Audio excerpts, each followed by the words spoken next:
आप सभी का हमारे चैनल माय एजुकेशन पॉइंट में आभार है, अभिनंदन है। आप लोगों ने हमें बहुत ज़्यादा श्रेय दिया और इसको देखते हुए मैंने सोचा कि फिजिक्स के साथ साथ केमिस्ट्री के भी टॉपिक चालू करूं, क्योंकि पेपर नज़दीक हैं और सुनने में आ रहा है कि सरकार 24 मार्च से ही पेपर चालू कर रही है। पहला पेपर हिंदी का है और समय कम है, तो फिजिक्स में मैं टॉपिक कराऊंगा। तो केवल 70% सिलेबस है, उसको देखते हुए केवल 52 क्वेश्चन थ्योरेटिकल लिखवाऊंगा। उसमें से मैक्सिमम 17 से 18 क्वेश्चन पेपर में आते हैं, वो 1 नंबर से लेके हमारे आगे तक 3 से 4-5 नंबर का जो आते हैं क्वेश्चन आता है। और आपको विश्वास दिलाता हूँ, मेरे उन क्वेश्चनों में से कराने के बाद मैक्सिमम क्वेश्चन फंसेंगे और आपको इन्हीं 52 क्वेश्चनों में से और थ्योरेटिकल कराने के बाद न्यूमेरिकल भी कराऊंगा। मैं अपने चैनल के माध्यम से, ऑफलाइन में कराता ही हूँ, अपने इस चैनल के माध्यम से 60+ मार्क्स फिजिक्स में दिलाने का पूरा वादा करता हूँ। ऐसे ही मैं केमिस्ट्री में योगदान कर रहा हूँ और शुरू से ही चैप्टर ले रहा हूँ और इम्पोर्टेंट ही टॉपिक कराऊंगा, एक्स्ट्रा कुछ नहीं। और आपसे प्रे लूँगा कि आप इसको पढ़ें और ढंग से समझें, और आपको समझ में आता है तो कमेंट में जरूर लिखें। देखो जी, पहला चैप्टर है आपका 12th में ठोस अवस्था। ठोस अवस्था जिसमें कि नंबर 1 आता है क्रिस्टलीय ठोस, अक्रिस्टलीय ठोस।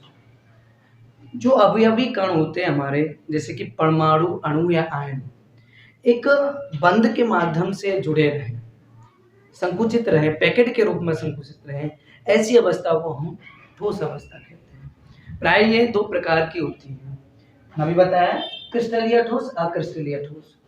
जिनके क्रिस्टलीय ठोस, जिनके अवयवी कणों के मध्य प्लस और माइनस कण, कहने का मतलब प्लस के, जैसे सपोज एग्जांपल है, फॉर एग्जांपल NaCl, नमक का जो सूत्र है NaCl, Na+ होता है और Cl-, ये क्रिस्टलीय होते हैं, इनके अनुपात लगभग बराबर होते हैं।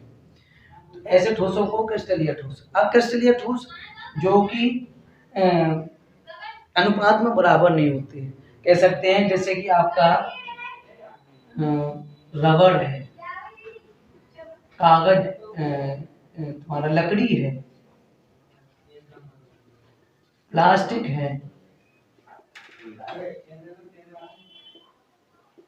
ये अक्रिस्टलीय ठोस है। ध्यान रहे, फॉर नॉलेज बताना है, क्योंकि पेपर में केवल इनसे MCQ आता है, इस इतने से। इसके बाद आता है दोष। अब दोष क्या है सर? दोष में से इंपॉर्टेंट टॉपिक है। दोष क्या है? वे बिंदु दोष जिनमें कि धनायन तथा ऋणायन का अनुपात यौगिक के अणुसूत्र के अनुरूप हो। जो यौगिक दे रखा है उसमें धनायन तथा ऋणायन जो है एक ही अनुपात में, समान अनुपात होंगे, इस चीज का ध्यान रखना है। दूसरी बात, इनमें जो दोष हैं वह नंबर 1 आता है रिक्तिका दोष, जिसमें कि रिक्तिका को मुझे समझ में आ रहा है, हमारे रिक्तिका मतलब खाली, ऐसा दोष जिसमें कि अभी भी कण में से कोई एक धनायन या ऋणायन निकल जाए, उस उतने स्थान को खाली कर दे। जैसे कोई सम्मेलन हो रहा है और सम्मेलन में 5 कुर्सियां हमारे लिए, हम लोगों ने एक सम्मेलन में 5 कुर्सियां, स्कूल का सम्मेलन है या कैसे भी कोई सम्मेलन है, उसमें 5 कुर्सियां अतिथियों के लिए ऐड कर दी। एक अतिथि इस कुर्सी से उठकर और चला जाता है, और जाने के बाद किसी अन्य जो सुनने वाले दर्शक हैं वहां जाके बैठ जाता है इधर, या बिल्कुल ही चला जाए, तो इस दौरान दोष उत्पन्न होता है, क्योंकि एक चेयर अपनी खाली होगी। तो ये चेयर का खाली होना ही रिक्तिका दोष को दर्शाता है। ये चेयर खाली होगी, ऐसे पिंड में से या किसी पदार्थ में से निकल जाता है। दूसरी बात, इसके बाद आता है अंतराकाशी दोष। अंतराकाशी मतलब स्पेस, खाली स्थान, कणों के मध्य, जो कण होते हैं उनके मध्य कोई खाली स्थान है, प्लस माइनस, अब यहाँ कहीं गैप है, प्लस माइनस, तो यहाँ कोई खाली स्थान, यहाँ से हटके कोई कण और यहाँ आ जाए, तो यहाँ का खाली स्थान स्पेस हो गया और यहाँ पहुंच जाए, तो ऐसा दोष अंतराकाशी दोष है। अंतराकाशी दोष की स्थिति में परमाणु आयन अधिघृत होता है। दूसरी बात, इसमें बात आती है कि अंतराकाशी दोष में जो सबसे ज्यादा इंपॉर्टेंट है, जो पेपर में आएंगे, वो दोष आते हैं शॉर्टकी दोष और फ्रैंकल दोष। अब इनको समझने का माध्यम है सीधा।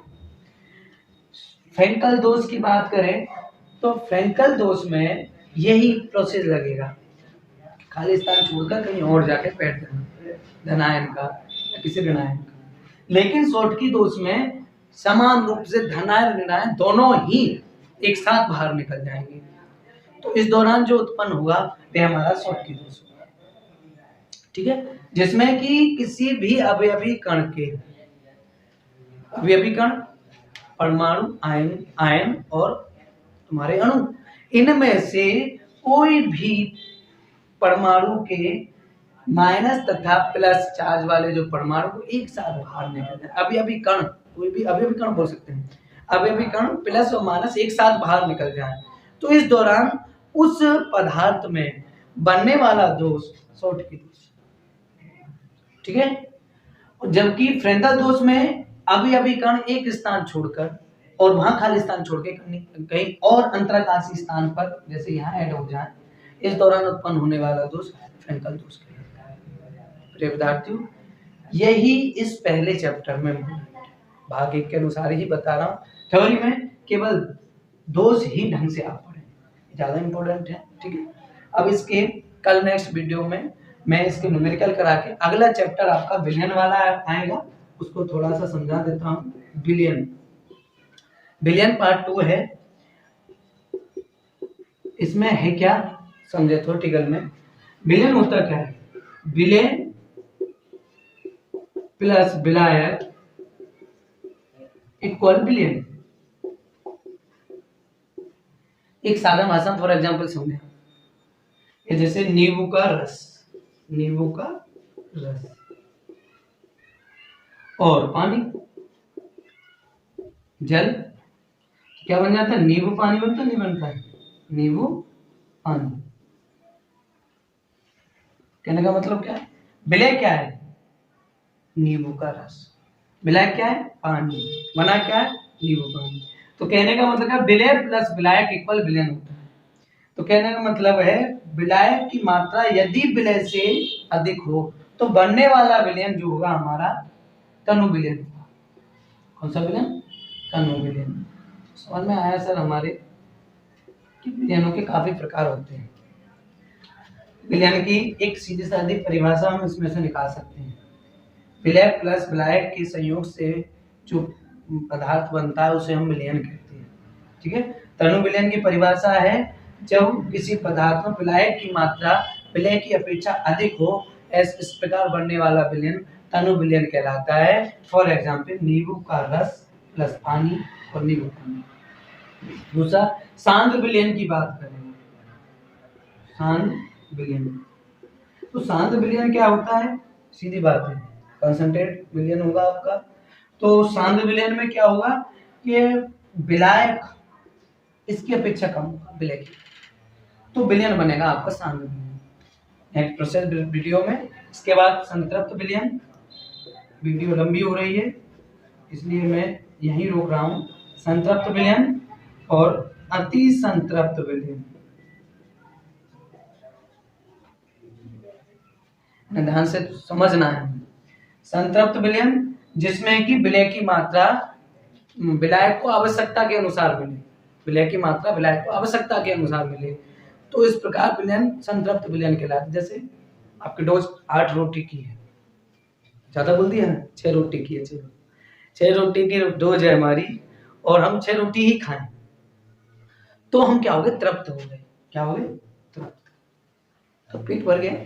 तो तृप्त होने का मतलब क्या है, पूरी तरीके पेट भर जाना। तो ऐसे ही जब किसी विलायक में विलयन मिलाया जाता है तो विलायक पूरी तरीके से कौन सा बन जाता है, विलयन हमारा संतृप्त, पूरी तरीके से तृप्त हो जाए तो संतृप्त। एक होता है अति संतृप्त, मतलब खाने की मात्रा से भी एक एक्स्ट्रा मिल जाए, मतलब खाने की डोज है 6 पूरी और जबरदस्ती भाई साहब 1 और, तो क्या हो गया, अति हो गए। कहना मतलब तृप्त तो थे ही, अब हमने खाना गले तक खा गया, अति संतृप्त हो गए। तो ऐसे ही अति संतृप्त का विलयन के विलय की मात्रा की अपेक्षा और विलय मिल जाए, थोड़ी सी और मात्रा बढ़ जाए, तो इस प्रकार बनने वाला विलयन हमारा अति संतृप्त विलयन कहलाता है। इसी के साथ अगला हम न्यूमेरिकल फर्स्ट की कराने के बाद मैकेनिकल कराएंगे।